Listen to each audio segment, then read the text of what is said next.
Powered by Dr. Podcast, your audio factory, turning ideas into a signature sound.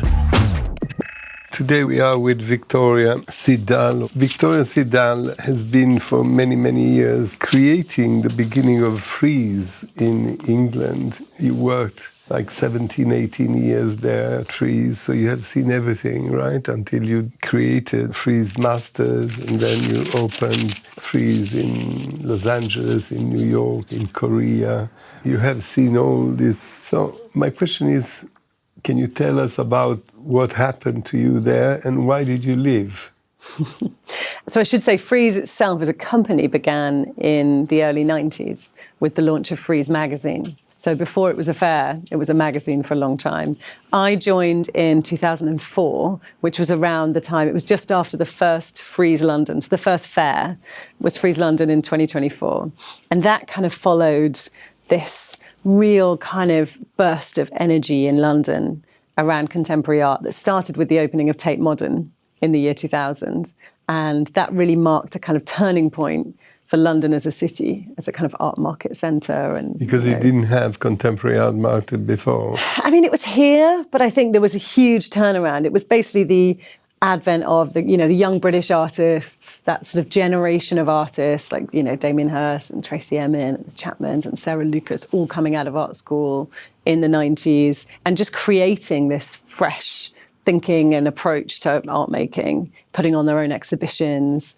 And then Tate Modern opening and London then having a really serious world-class contemporary art museum for international art in London. And I know that the founders of Frieze, who started the magazine in the early 90s, having been part of all this and seeing it all happen, that was a moment of realization that London should have a great international contemporary art event, which then became Frieze London in Regent's Park in 2003. I actually went to that fair, the very first one, and it just felt extraordinary. It just galvanized the city. There was this amazing energy, this sort of magic of an art fair appearing in the middle of Regent's Park and the whole world coming to see it and then it disappearing a week later. So I then applied to work at Frieze at that point. I was like, this is what I want to do. And I started very soon after that happened. So I started at Frieze in 2004. And for many years, it was just Frieze London. And then the decision was made to do a fair in New York as well, which launched in 2012. But the other thing that happened at that time was that we decided to do a historical art fair. And that kind of came out of people also coming to us as Frieze and saying, listen, London needs a great historical art fair. It used to have one in Grosvenor House, but Grosvenor House had just ceased to exist. There was this extraordinary wealth of galleries who show historical art based in London. And they wanted a great fair to showcase that. So I was tasked with conceptualizing and building a historical art fair for London, but that felt like Frieze. So it had a contemporary approach. And this was an interesting challenge for me as well, working within a contemporary organization, was how do we look back at the past and make it feel contemporary and fresh and exciting and bring new audiences to these incredible art dealers selling old masters and ancient art, medieval sculpture, 20th century drawings, whatever it was. So that became Frieze Masters. And that was the first fair that I then ran sort of single-handedly, which was an experience, an extraordinary one. We brought in these sort of elements that at the time you would never see in another historical fair like TFF in Maastricht or something. It was really, really different. We worked with Annabelle Seldorf, great architect, on the design of the fair. The walls were all different shades of grey. There was, it felt very kind of untraditional. We also worked with contemporary artists on bringing them in to give talks about their view of old master paintings. So we had Cecily Brown at the first fair talking about paintings in the National Gallery, talking about El Greco and what it means to her and her work. So bringing that art history into the present. And we worked with amazing curators on sections, including in that first year, Adriano Pedrosa, he came up with the original Spotlight section at Frieze Masters and really kind of redefined the canon of 20th century art, bringing in artists from the 20th century from all over the world. So from outside of Western Europe and the US, really looking to Latin America, Asia, Eastern Europe at a time when a lot of curators, were not yet sort of as au fait with artists in those parts of the world as they are now. Also, an equal gender balance between men and women in that section, which was quite groundbreaking in a historical fair at the time when, in 2012, generally those fairs were showing work by white Western male artists. And of course, Adriano is curating the Venice Biennale, which opens next week.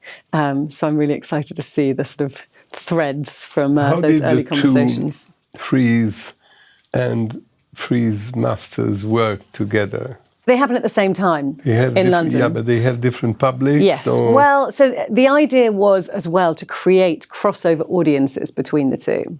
So everything in Frieze Masters was kind of mixed. So you would have 20th century art next to medieval. You might have a medieval sculpture next to somebody showing Giacometti. You might have old master drawings next to somebody showing 20th century drawings. So the idea was that you created kind of parallels throughout different periods of art history. The idea of having the two fairs happen simultaneously in London was, one, to create this sort of unmissable week of art in London, whatever your interest was, and obviously you combine that with all the incredible museum shows that happen across the city. And the second was to create crossovers in audience. So encouraging people who might previously only have looked at contemporary art to also look at historical art and vice versa. Then you decided to go overseas, right? So New York launched in the same year as Frieze Masters. So Frieze Masters and Frieze New York launched in 2012. So that took Frieze from being a one fair, one city company to suddenly being in the US as well, which was a huge step, and setting up an American company and team and so on. So that launched in 2012. In 2015, I then took over running the fairs from the founders, who are Amanda Sharp and Matthew Slotover. They founded the fair and they founded the magazine in the 90s. And then the fair originally in London. So I took over as global director, running all of the fairs. And the other thing that changed in that period of time was that Endeavour invested in Frieze. So they became a kind of strategic partner of Frieze. And obviously they have very strong roots in Los Angeles as well through WME. And so were very supportive of us then launching Frieze Los Angeles. So that was the next fair that launched in 2019, February 2019, which was a very exciting moment. And again, kind of, as it was with Frieze London when it launched, it was that kind of opportunity to really shine a spotlight on a city where so many incredible things were happening across museums, art schools, galleries, and so on. And that's only continued to grow in LA. I was there in February of this year and saw the change that's happened in the city just in the last few years, with all of the sort of, big international galleries opening branches in LA. And that seems to be, changing by the month. You also opened in the Far East. And then in Seoul, yes. So I spent a few years looking at cities in Asia and thinking about what would make the most sense for Frieze in terms of being in Asia, and visited a number of cities to work on this and drill down on where would be the best location. And Seoul just made sense for so many reasons. If you look at where the Frieze fairs are in terms of London, New York, Los Angeles, these are all real art capitals.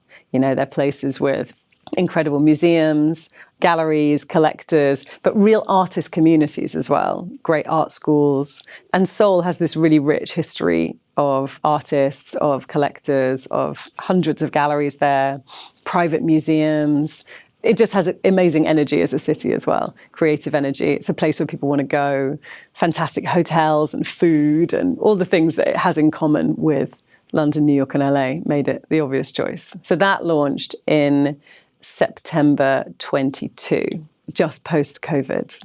It opened up just in time. It's interesting that you studied philosophy and literature at the Bristol University, and then you turned into art. You spent your life traveling, with your family. You lived in Washington, in Zimbabwe, in Germany, in Ireland, in many places. So you're used to the world, let's say, since ever. Yes. So it was a very, So with this eye that you have, now, first of all, why did you leave Frieze? Yes, you asked me that. So I spent the majority of my career to date at Frieze. I was there for 18 years.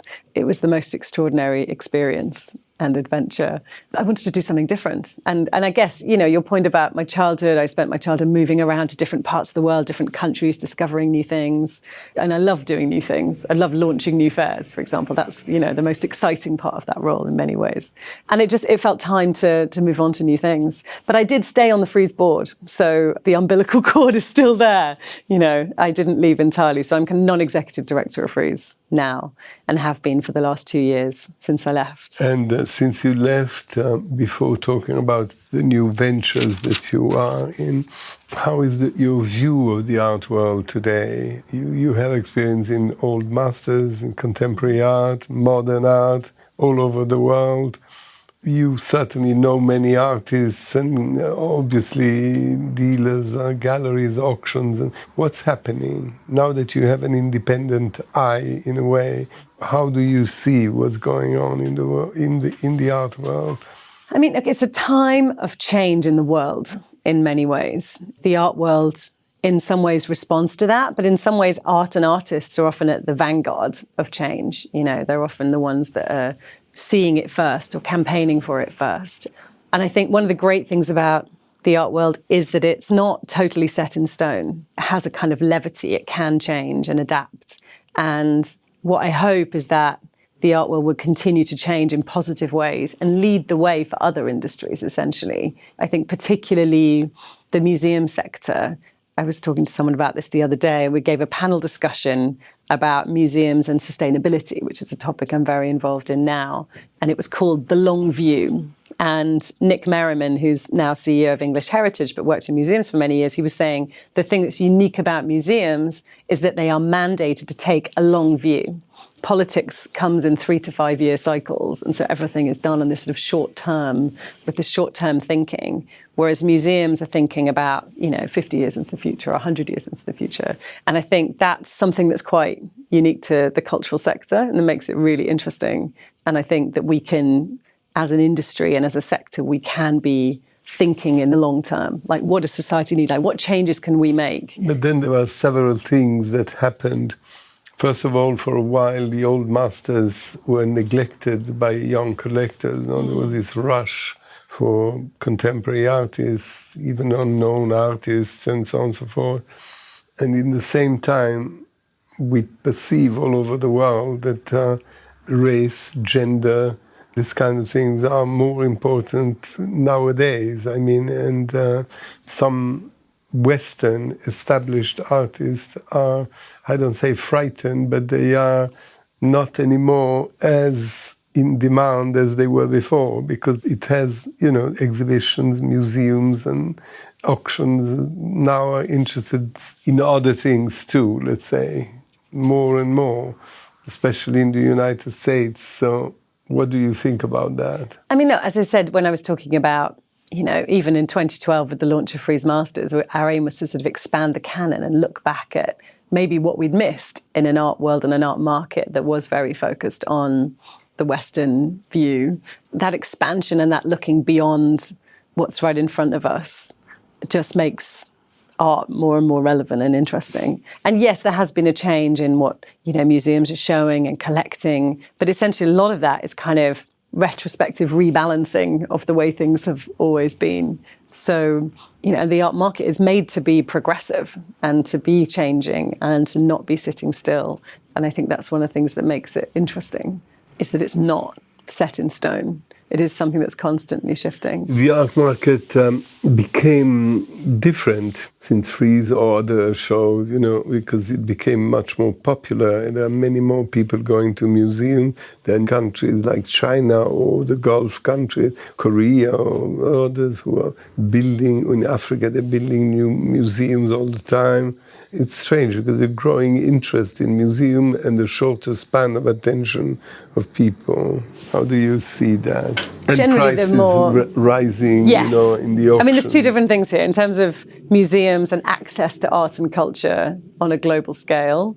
I think that is only to be celebrated, because the other issue with the kind of way things have traditionally been is that, the great museums, the great art collections have been very much based in a certain part of the world accessible to more privileged audiences. And the fact, as you say, there are museums opening in Africa and across the Middle East and increasingly in Asia just makes art and culture accessible to more people. And that, I think, is a great thing.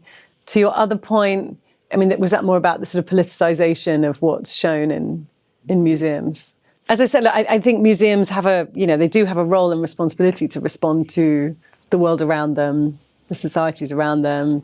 I joined the board of the National Portrait Gallery in the last year as well. And, Why the National Portrait Gallery? It's a particularly interesting one, I find, because it is a museum about people and about history and about civilizations and society. And so it's quite different to the other things I've been involved in, which have been very art-focused, whereas the NPG is very much about the subjects and what they did and their stories. And it reopened recently with a rehang of the collection that was far more inclusive than it had ever been, of different genders, races, presenting different aspects of history in ways that really resonate with audiences in this country. And as I said, I think it's the role of museums to be thinking ahead, thinking in the long term, taking the long view, being progressive and thinking about the audiences that they are there to engage and how best to do that. But since you left, of course, you were involved already since I don't know how many years in Studio Voltaire, for instance. You are the chairman or the president? Yes, I'm chair of the board. The chair of the board. Yeah. Studio Voltaire is a particular art gallery, in a way. It's a non-profit art gallery, but it's a very special place. And I joined the board 12 years ago, and actually I am stepping down as chair in a couple of months, only because I have to, because I've been there for far too long, and it's time to hand the baton to somebody else. It's in Clapham, in South London, and it's two things, really. It's many things, but essentially it's a non-profit art gallery. And the artists they give exhibitions to, it's generally an artist's first institutional show or their first show in the UK. So they're giving an opportunity of an exhibition to an artist at a really crucial stage in their career. They work with the artist to do something that's often outside of their usual oeuvre. They give them the sort of freedom to experiment. And that's resulted in some fascinating exhibitions. But then it is also a studio building. We went through a big capital campaign 2-3 years ago, reopened the galleries in 2021. But the main thing that we were rebuilding was the artist studios. And there's now space for 70 artists in the building. It's a really beautiful space. When I joined, there was leaky roofs and there was no heating. And, so we've really transformed it with investment from the Mayor's office in London, from a lot of private donors as well. And it's now this, extraordinary, vibrant artist community. We also have a partnership with Loewe through Jonathan Anderson that supports 7 artists to have free studio space and pastoral care and support for 2 years. And these are artists who would not otherwise be able to pay for studio space, so would probably have to give up being artists and go and do something else. And that's had an incredible impact on the lives of the people that have benefited from those spaces and that support. And you discovered the artists that then became well-known? So there have been shows of artists like Nicole Eisenman, Sandy Kantarovsky, Phillida Barlow was a great example. So Phillida,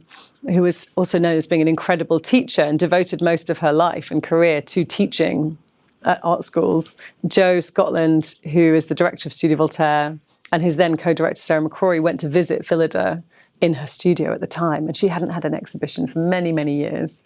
And they said, this work's extraordinary. And they offered her an exhibition at Studio Voltaire, which I think happened in about 2010. And then soon after that, she was offered a Serpentine show with Nairi Bagramian, who knew her through Studio Voltaire, because Nairi had also had a show at Studio Voltaire. And they did a show together. And then she became represented by Hauser and Wirth. And then she went on to represent Britain at the Venice Biennale and, really got her well-deserved place in art history. But those are the sort of things that often start with Studio Voltaire.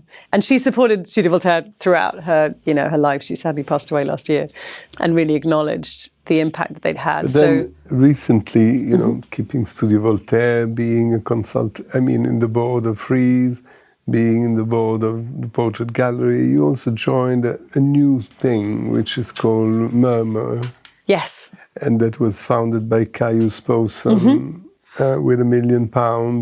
Yes. When you read about it, what they say about it is an opportunity for the world of art and music to show that they take responsibility for their impact on the planet and committed to addressing climate change. Mm-hmm. This is what they say, right? And you have with you Hauser and Wirth, you have Mendenwood, you have Luma Foundation, Frieze, and Maloff Fine Arts. And then for music, you have Impala and Wolfgang Tillmans, if I'm not wrong. So music, we have Beggars Group, K7, Secretly, Impala as well. Wolfgang is somebody who has been very supportive as an artist and lent his imagery to the launch campaign and has been very supportive of Murmur. So, and Thomas Dane Gallery as well is one of our founding partners. So it's really, and I should go back a step really. So when I left Frieze, one of the things I'd been working on for a couple of years already with a group of people in London was launching something called Gallery Climate Coalition. And this launched in 2020 and was founded, there were a group of about 20 of us who got it off the ground initially. And this was a response to the fact that everybody we were speaking to within the art world, and this is particularly the commercial art world at the time, it was galleries and artists, they wanted to do something, be more sustainable as an industry, do something to sort of support climate initiatives, but they didn't know how to do it in isolation. It needed a sort of coalition approach. So we launched Gallery Climate Coalition as a membership organization that anyone could sign up to as a member. And by signing up, they were committing to a 50% reduction in carbon emissions across the industry by 2030, which is in line with the Paris Agreement, and also an aim to zero waste to landfill as well.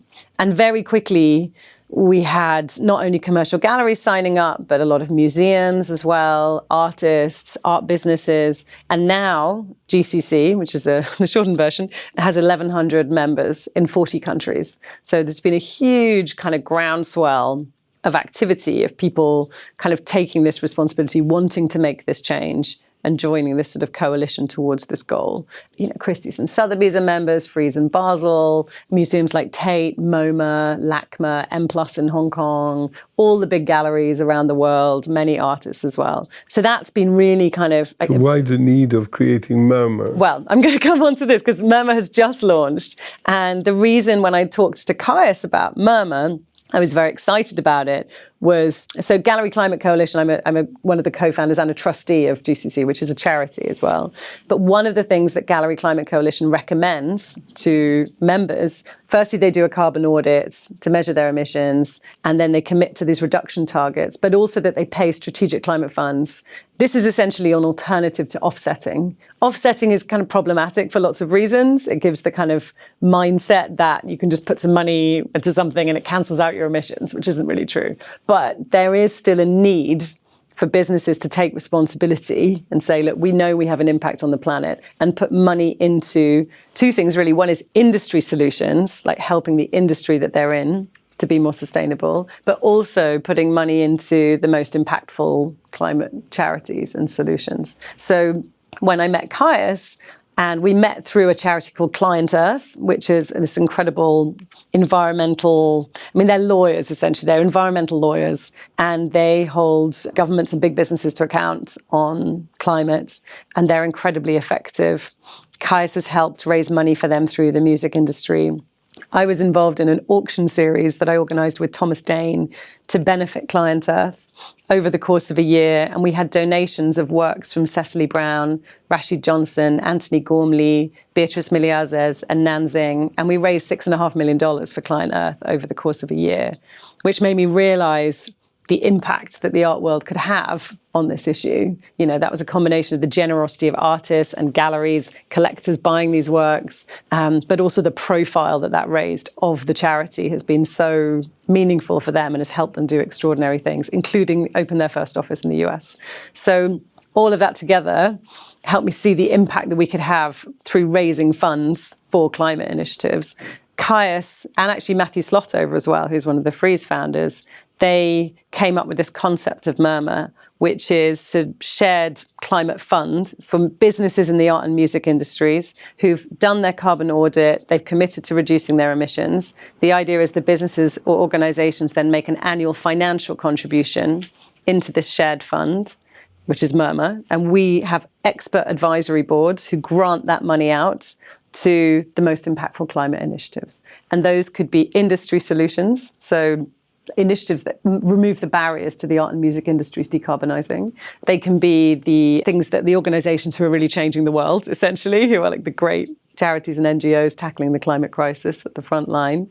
And then the other thing we're working on is communications. It's like how you harness the special power of art and music and of artists and musicians in particular in influencing society, in creating broader behavioural change.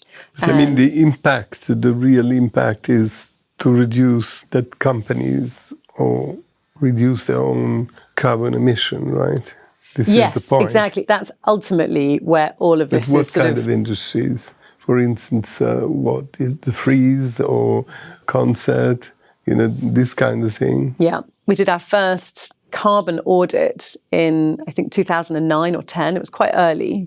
It was with an organisation called Julie's Bicycle, who've been a real leader in this area with the cultural sectors. They started in music, but then worked with all of the sort of cultural industries on measuring and reducing emissions. So we did our carbon audit with them, and we discovered that as an event, the main source of emissions for Frieze, this is just when Frieze was only in London, because it was 2009, the main source of emissions was the generators, because we had to bring our own power, because we were in a park.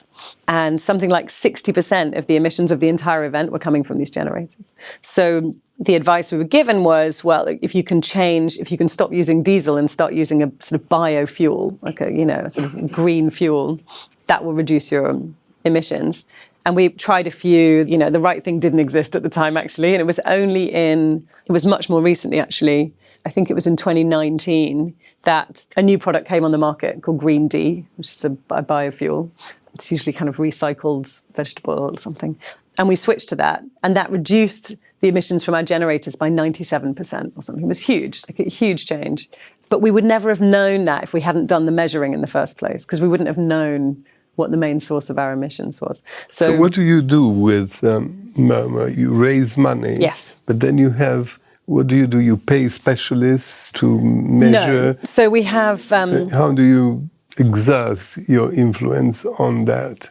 I mean, people give you money, right? Yes. They so contribute. people, what do they want in exchange for Murmur? What they're paying to Murmur is, in an ideal world, based on their carbon emissions. So, for example, Beggars, which is a record label that signed up first. So Caius's label, Young, is part of Beggars. So Beggars signed up as a pilot scheme. We've been running Murmur for over a year, but only just announced it. So when they signed up, they agreed that they would measure their emissions and they would pay into Murmur at £50 a tonne of their carbon emissions every year.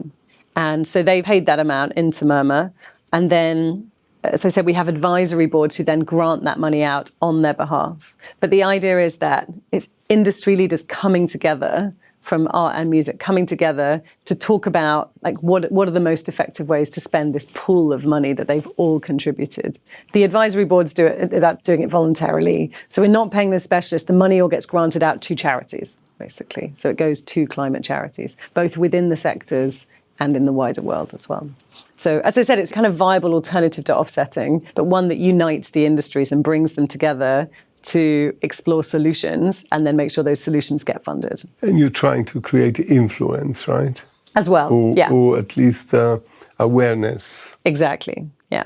And by doing something like this, there are obviously businesses in art and music who've been paying money into climate charities for years, but doing that in isolation doesn't bring the rest of the industry along, and it doesn't help to generate those solutions across the industry that ultimately are what are going to make change and enable us to reduce our impact. So going back to you, how is your life now? I mean, to organize Frieze meant to go from LA to New York to London to Korea and organize the fairs and finding the galleries, the artists, the booths, the architects, all that, Yes. right?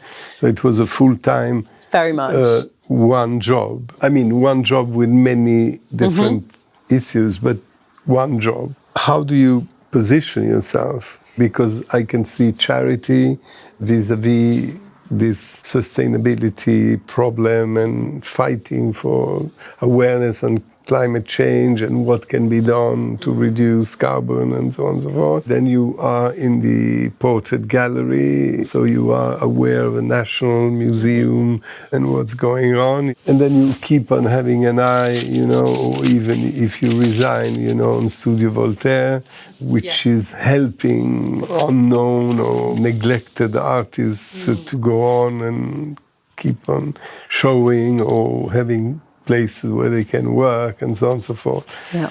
So how all this works in your life? It's a good question. I mean, the interesting thing about my role... Position yourself? You are a consultant, a free person?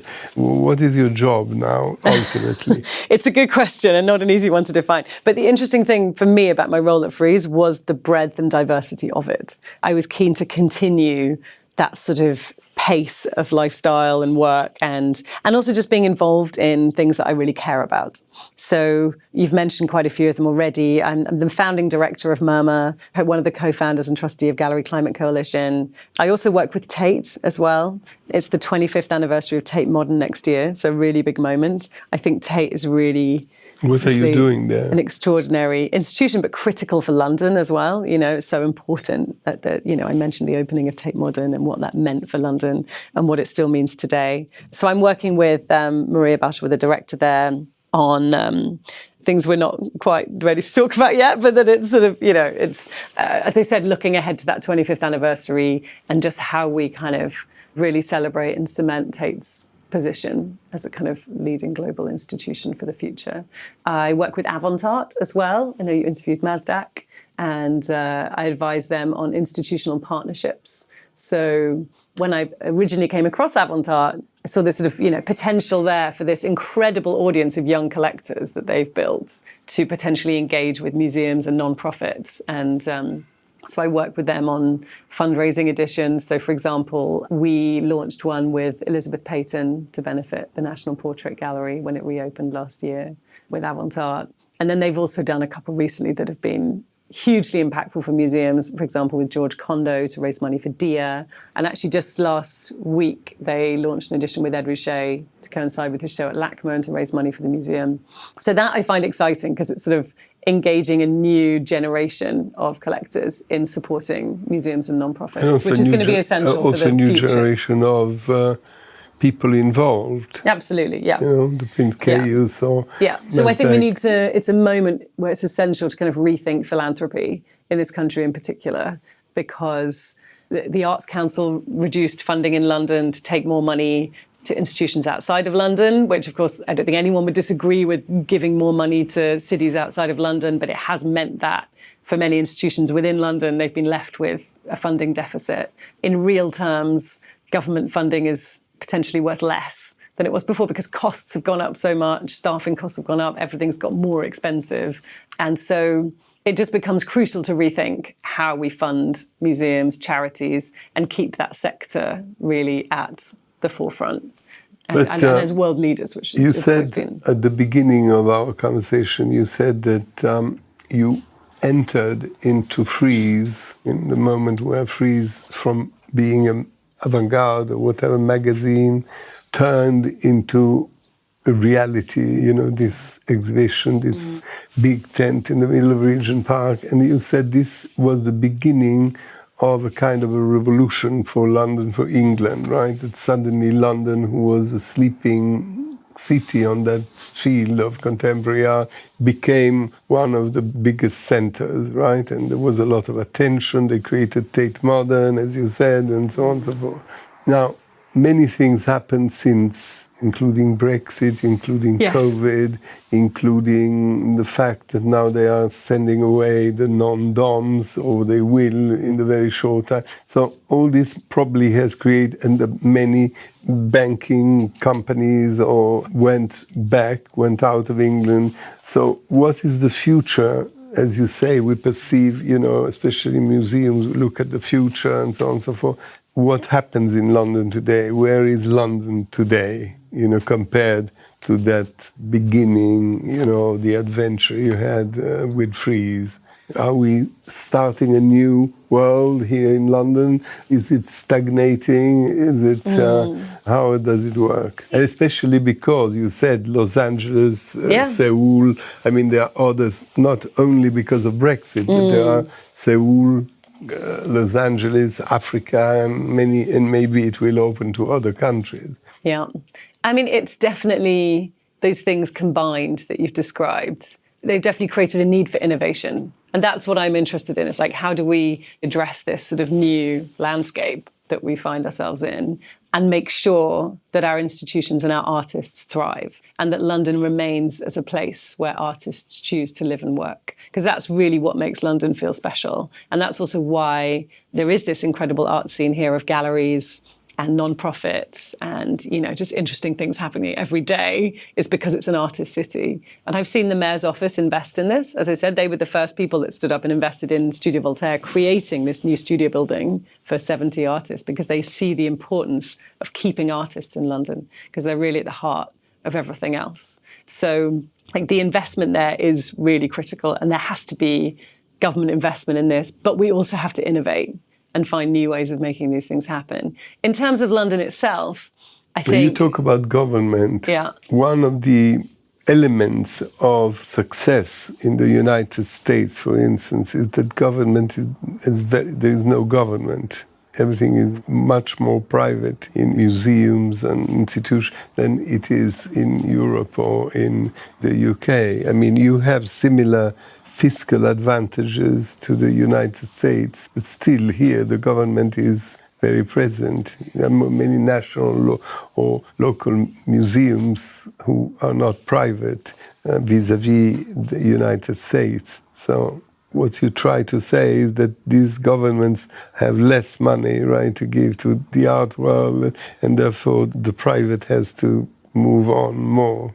Yes, but I think there's still a government role in this, because what makes that work in America is really generous tax breaks for people who give money to charities and to museums. You're right. And so if those same tax breaks existed here, then government could step back more from funding, potentially, but it still involves a government decision there. Like the government has to make, you can go towards either model, but there still has to be, the government can't just leave everything to private philanthropy without encouraging private philanthropy. Are you worried that if there will be a Labour government, which historically Labour parties encourage more the public than the private, so how will it be? Do you think that they will understand that there is a dialogue with them? I hope so. And I know that the shadow culture minister, Tangam Debonair, has been meeting with the museum leaders and has been engaging with this and like asking what's needed, essentially, which is a good sign. But there was a talk recently that Alistair Campbell gave for Intelligence Squared, and he was asked what his advice would be to an incoming Labour government. And the talk wasn't particularly about culture, it was just about politics generally. And his advice was like, culture is an area that with relatively little investment, the UK can be the absolute best in the world, because the infrastructure is there, the talent is there, the will is there, and it wouldn't be hard. And I don't just mean art here, I mean culture more generally, music and film and art and so on. It would be pushing at an open door, essentially, but it does require funding. But we're not talking crazy amounts of funding. It's relatively modest compared to other sectors potentially. And I think that's a good point. And there was another interesting quote recently. Melvyn Bragg recently spoke in Parliament talking about culture. He said about culture that it's not the cherry on the cake, it is the cake. That was an interesting one as well. It's sort of encouraging our leaders to see how powerful culture can be as global soft power, as an economic driver, as something that drives tourism, that drives business, that inspires people. And we really are positioned in this country to continue to be the best in the world, but it requires some attention and some investment. So that's one of the things I'm interested in. Because there's a lot of competition, even within Europe.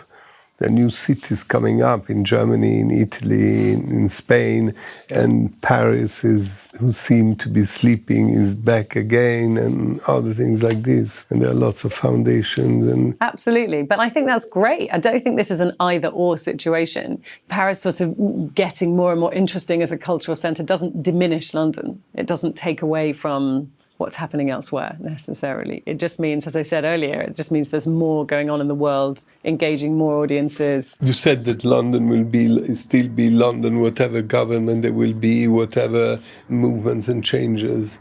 Well, what makes London so particular?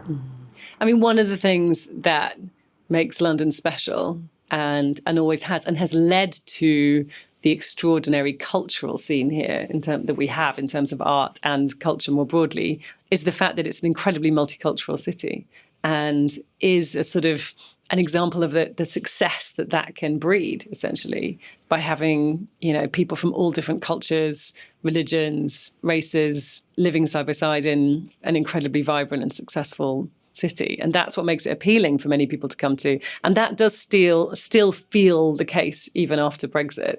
And it's something that's so important to preserve. It has a real value. And I hope that that's something that will prevail. It's encouraging to see that you have new people, right? New young people like Mazdak or like Caius and others, who are younger generation, who are involved, and they try to spread the desire of collecting or knowing art or music in a broader sense, in a more accessible sense.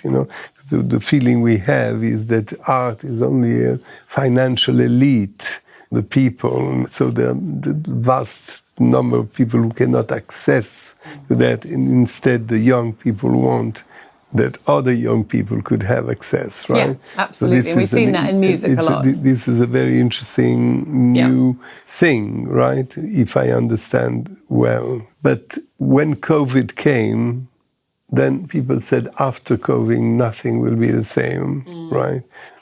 Do you have the same impression? Or it's like if we forgot that COVID existed and the world keeps on going the same way?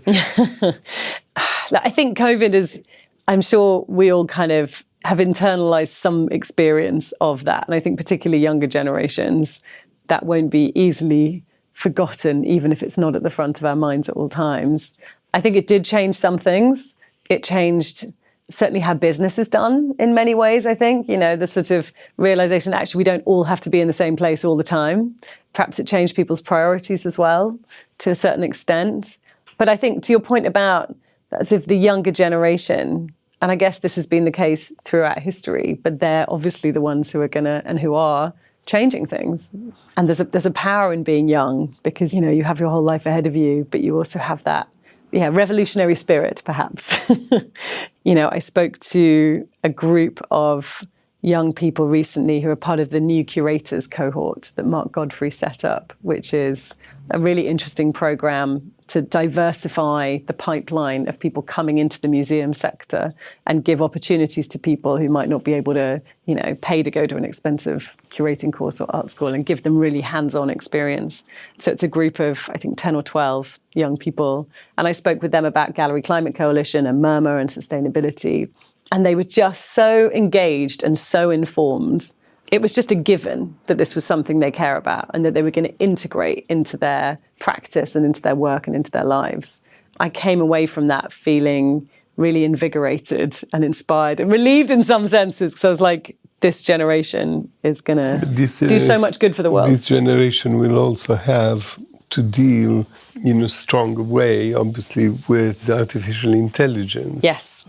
Right? Absolutely. Which we don't yet know if it's a menace or if it's a plus, and how this will be handled. Yeah, absolutely. It is, as I said at the beginning, this is a time of great change in the world. And there is a lot resting on the sort of next generation. And as you like challenges and new things, there you are. Exactly. Yeah, love a new challenge. So thank you very much for this conversation. It's a pleasure. Thank you. To have told us a little bit of what happened in your life and in the art in general. Thank you very much. Thank you. I really enjoyed it. Powered by Dr. Podcast, your audio factory. turning ideas into a signature sound.